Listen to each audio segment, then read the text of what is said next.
اس کے بارے میں صحیح مسلم کے اندر یہ روایت موجود ہے. اللہ تبارک و تعالیٰ عمل کی توفیق عطا فرمائے.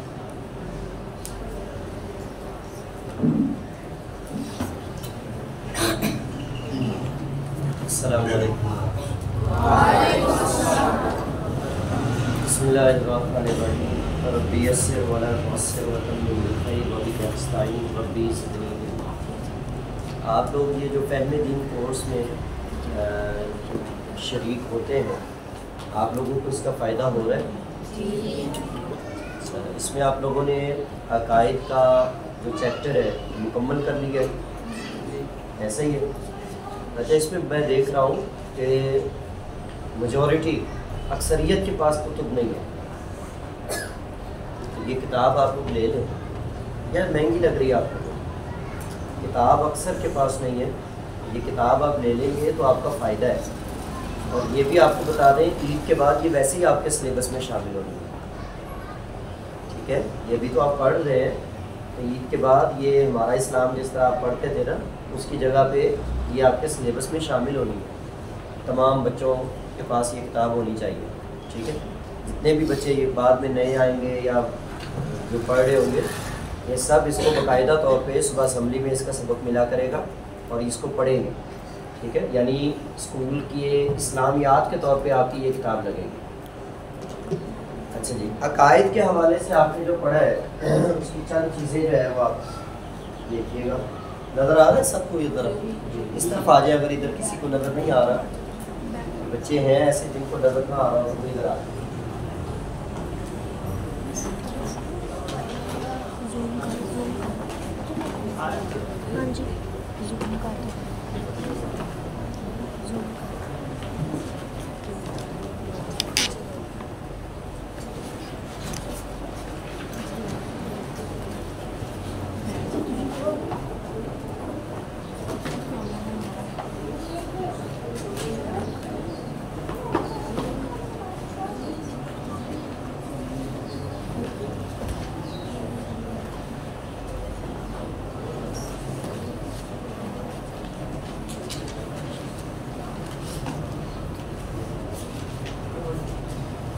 یہ میں نے کچھ کوڈ ورڈ لکھے ہیں.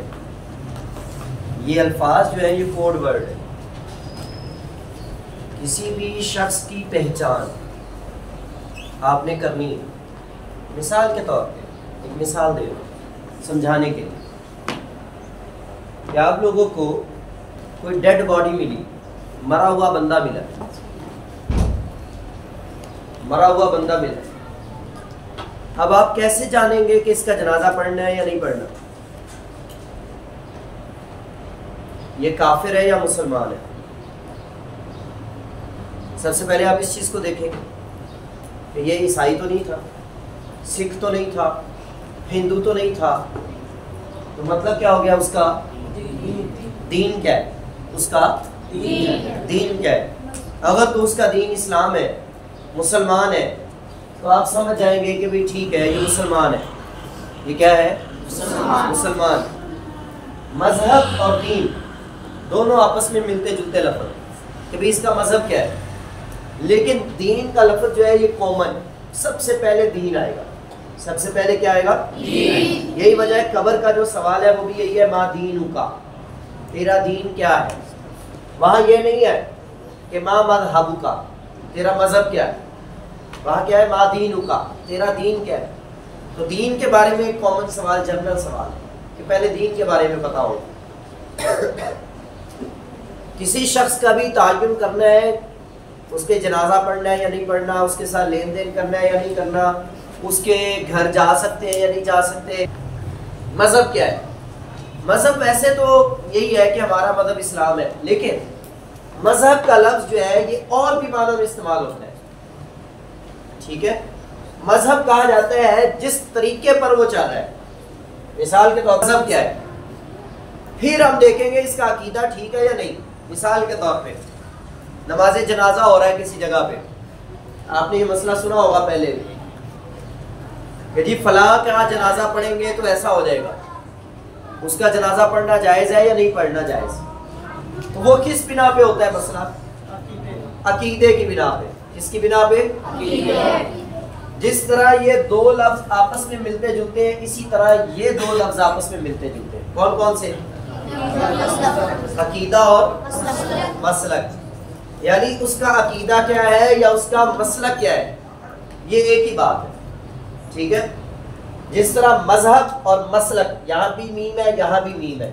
مذہب اور مسلک دونوں کا مطلب ہوتا ہے کسی کے طریقے پر چلنا، کسی کے اور دین اور عقیدہ یہ دونوں آپس میں مترادف الفاظ لگتے ہیں کہ دین تو ہے جی اس کا دین اسلام ہے یا عیسائی ہے. عقیدہ کیا ہے؟ اب عقیدے میں بھی یہی چیز دیکھی جاتی ہے کہ بھئی بنیادی عقائد ہے جی 5. کتنے ہیں؟ 5. کون کون سے؟ نہیں، عقیدہ نماز روزہ زکوٰۃ یہ تو وہ ارکان اسلام بتا رہے نا، یہ تو عمل ہے. نماز روزہ رکھتے ہیں ہم، حج کرتے ہیں ہم، زکوٰۃ دیتے ہیں ہم، عمل نہیں عقیدہ. بنیادی عقائد 5 ہیں. کون کون سے؟ نہیں پڑھے؟ بولیے ذرا. توحید. آگے نہیں پڑھے؟ آگے یہ تو میں لکھ رہا ہوں تو آپ بول رہے ہو. ملائکہ، آسمانی کتابیں، آخرت. بنیادی عقائد جو ہے یہ 5 ہے. ارکان اسلام بھی 5 ہے. ارکان اسلام میں پہلا رکن جو ہے یہ توحید اور رسالت آتا ہے. ٹھیک ہے. اور اسی کے ساتھ ہی آتے ہیں عقائد. اس کے ساتھ بعض نے چھٹا جو ہے وہ شامل کیا تقدیر کو. بعض نے کہا والبعث بعد الموت. ایمان مفصل اور ایمان مجمل یہ عقیدہ ہے. ٹھیک ہے. آئندہ آپ لوگوں سے جب سوال ہوگا کہ عقائد کتنے ہیں تو آپ ایمان مفصل اور ایمان مجمل میں جن چیزوں کا بیان ہے آمنت باللہ وملائکتہ وکتبہ ورسلہ والیوم الآخر. نظر آ رہا ہے ادھر؟ دوبارہ آمنت باللہ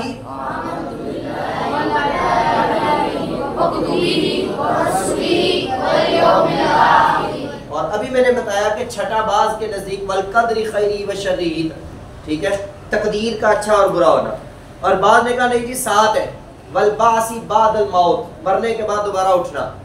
اور یہ جو آخری 2 ہے اس میں اس لیے شامل نہیں کہ اس کو اکثر نے جو ہے وہ آخرت کے ضمن میں شامل کیا ہو.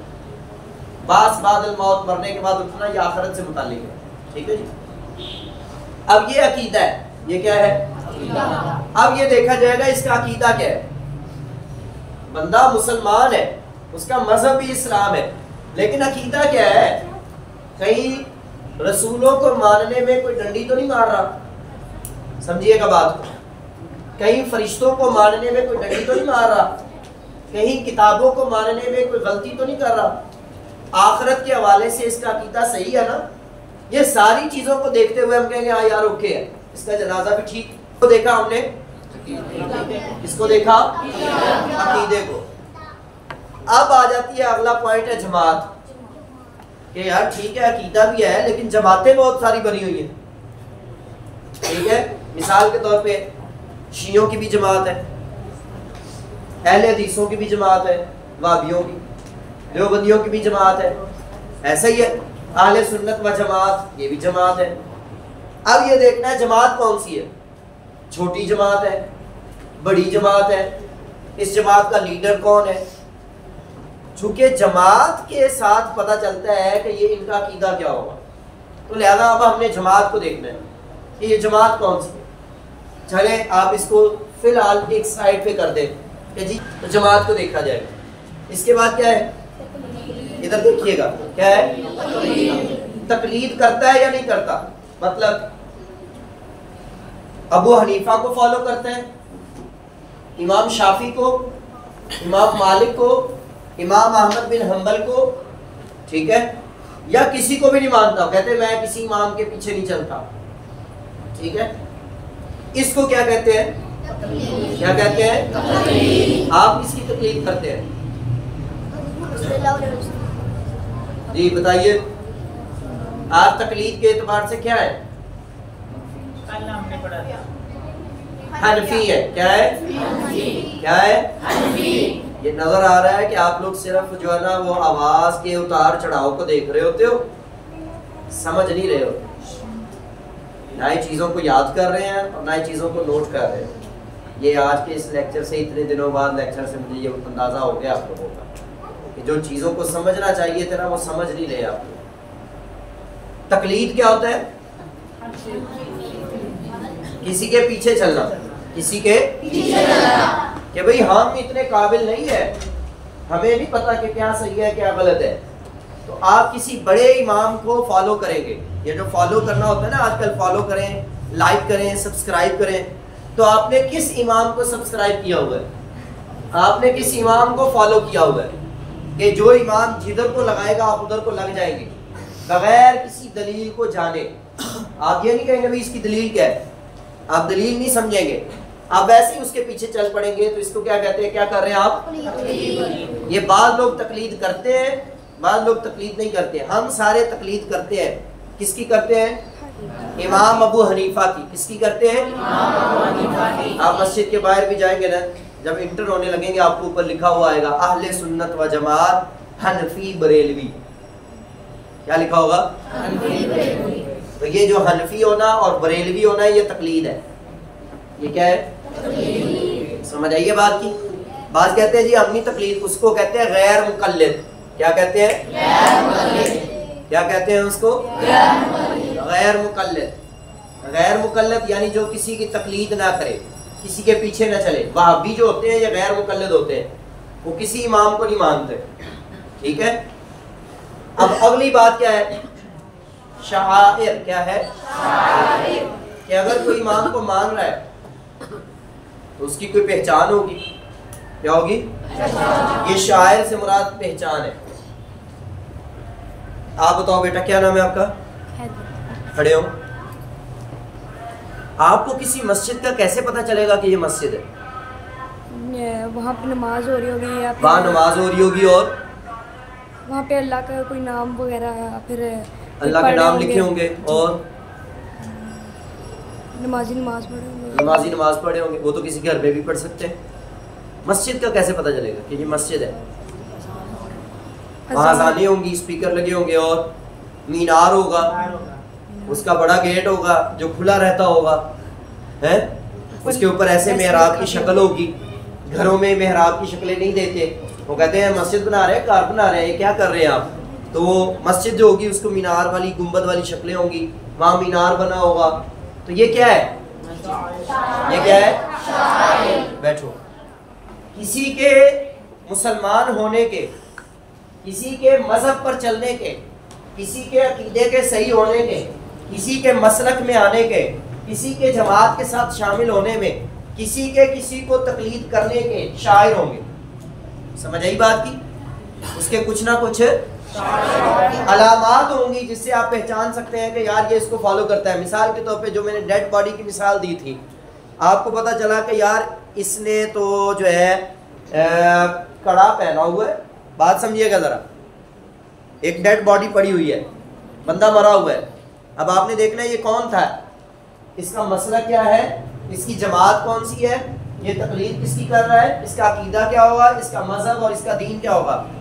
آپ نے دیکھا کہ اس کے بازو میں کڑا ہے جس کے اوپر یا علی یا حسین لکھا ہوا ہے اور تلواریں بنی ہوئی ہیں. ٹھیک ہے.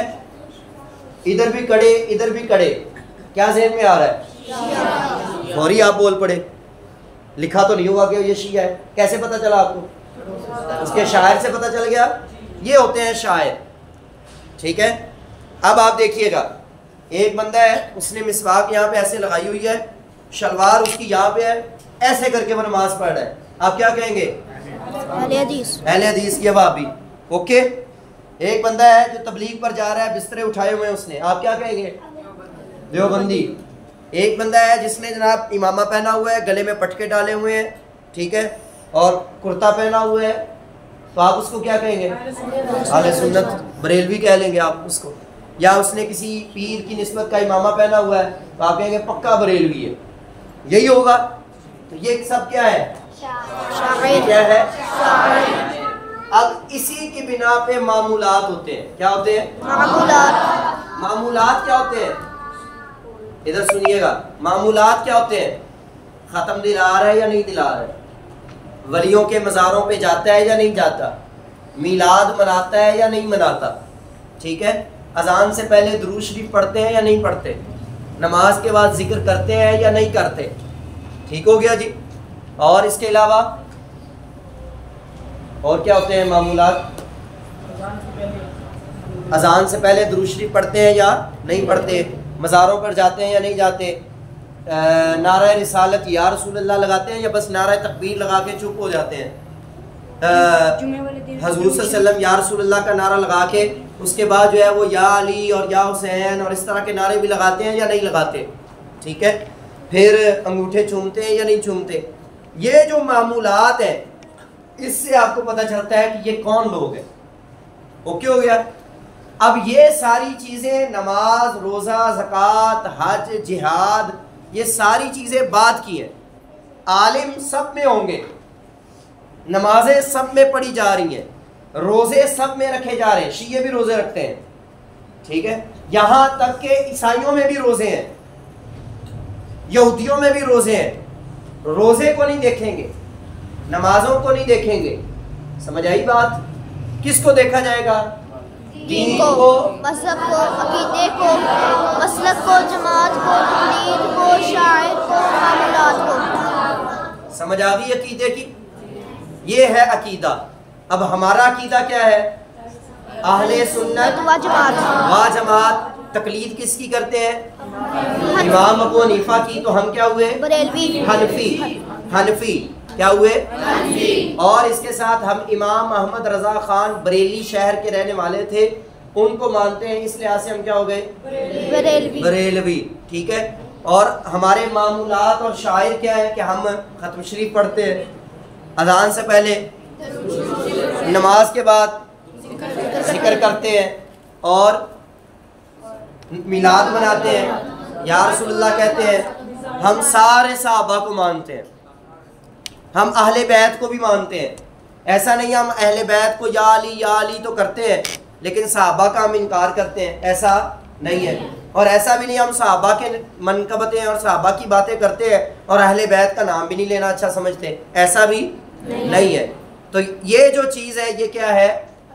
عقیدہ۔ یہ کیا ہے؟ عقیدہ اچھا ہوگا تو عمل آپ کا قابل قبول ہے، عقیدہ اچھا نہیں ہے جتنے مرضی عمل کر لے آپ کا عمل قابل قبول نہیں ہے۔ اور اگلی بات، لاسٹ پوائنٹ ہے ہماری اس عقیدے کے چیپٹر کو کلوز کرنے کے لیے، کیا لکھا ہے میں نے؟ ادب۔ کیا لکھا ہے؟ ادب۔ کیا لکھا ہے؟ ادب۔ کیا لکھا ہے؟ ادب۔ کس کا؟ اللہ کا۔ کس کا؟ اللہ کا۔ کس کا؟ رسول اللہ صلی اللہ علیہ وسلم کا۔ ادب کس کا؟ صحابہ کا۔ ادب کس کا؟ اہل بیت کا۔ ادب کس کا؟ ولیوں کا، نیک لوگوں کا۔ اگر آپ کو کوئی بندہ کسی مسلک کا، کسی تقلید کا، کسی جماعت کا، بریلوی ہو، دیوبندی ہو، شیعہ ہو، وہابی ہو، سکھ ہو، جو مرضی ہو، اگر آپ کو ادب نظر نہ آئے تو وہ جھوٹا ہے۔ وہ کیا ہے؟ جھوٹا، غلط ہے وہ بندہ۔ ولیوں کا ادب نہ کرے، نبیوں کا ادب نہ کرے، فرشتوں کا ادب نہ کرے، رسول صلی اللہ علیہ وسلم کا ادب نہ کرے، اللہ کا ادب نہ کرے، قرآن کا ادب نہ کرے، جو ادب نہیں کرے گا وہ کیا ہوگا؟ جھوٹا ہوگا، غلط ہوگا۔ اور جو ان سب کا ادب کرے آپ کہہ سکتے ہیں یہ بندہ اوکے ہے، صحیح ہے۔ تو پھر آپ کیا کر سکتے ہیں؟ شادی بھی ہو سکتی ہے اس کی طرف، اس کا جانور بھی ذبح اوکے ہے، اس کے ہاں کھانا بھی کھا سکتے ہیں، اس کو کھانا کھلا بھی سکتے ہیں، اس کو صدقہ خیرات بھی دے سکتے ہیں، ٹھیک ہے جی، اس کے ساتھ لین دین بھی کر سکتے ہیں، باقی سارے۔ لیکن اگر ادب نہیں ہے، عقیدہ صحیح نہیں ہے، دین نہیں ہے، مذہب نہیں ہے، جماعت نہیں ہے، مسلک نہیں ہے، شاعر اور معمولات میں گڑبڑ ہے، تو اس سے بچیں گے، اس سے دور رہیں گے۔ اور بھائی تم نہیں، تم الگ ہو، ہم الگ ہیں، سمجھ آ گئی بات کی؟ اوکے، کوئی سوال کسی کا؟ یہ ہے عقیدہ، یہ آپ نے پہلے ڈیٹیل کے ساتھ سارا پڑھ لیا ہے، تو عید، رسالت، ملائکہ، آسمانی کتابیں، آخرت، جنت، دوزخ وغیرہ ساری چیزیں آپ نے پڑھ لی ہیں۔ یہ میں نے آپ کے سامنے اس کا خلاصہ رکھ دیا ہے کہ یہ عقیدہ پڑھنے کا اور پڑھانے کا یہ مقصد ہے۔ اللهم صل على سيدنا محمد وعلى آل سيدنا محمد وبارك وسلم. ربنا آتنا في الدنيا حسنة وفي الآخرة حسنة وقنا عذاب النار. یا الہ العالمین اس فہم دین کورس کو سب کے لیے آسان بنا. یا الہ العالمین اس میں جتنے بھی شرکاء ہیں، جتنے بچے بڑے شرکت کرتے ہیں، سب کو دارین کی سعادت نصیب فرما. یا الہ العالمین علم کے نور سے سب کے سینوں کو، سب کے دلوں کو منور فرما. یا الہ العالمین ان کے اساتذہ کی خیر فرما. ان تمام بچوں کو اپنے والدین کا، بڑوں کا ادب و احترام کرنے والا بنا.